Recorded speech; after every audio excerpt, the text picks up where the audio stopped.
సంక్రాంతి పండుగ ప్రతి సంవత్సరం వచ్చేదే. ఈ పండుగ 3 రోజులు ఎందుకు జరపాలి? ఇందులో ఉండే ప్రత్యేకత ఏమిటి? ఎందుకు చేయాలి?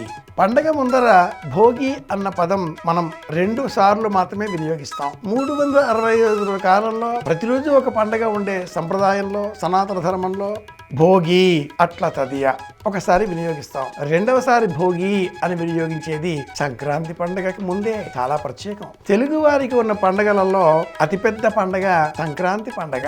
ధాన్యం ఇంటికి రావడం, సంపదలతో ఇల్లు తొలతోగడం, పశుపక్ష్యాదులన్నిటికీ ఆహారం అందించేటటువంటి స్థితిలో మనిషి ఉండడం, ఇది ప్రత్యేకం. అలాగే వాతావరణం కూడా కాస్త తెరిపిన పడి, ఎండ అతిగా కాకుండా, వర్షాలు అసలే లేకుండా, కాస్త చలిచలిగా మధ్యాహ్నానికి వెచ్చగా ఉన్నటువంటి ఆరోగ్యకరమైనటువంటి నేపథ్యంలో ఉండే వాతావరణంలో సూర్య గమనం ఉత్తర దిగ్భాగం వైపు ప్రయాణం ప్రారంభించడంతో ఉత్తరాయణం ఆరంభమవుతుంది.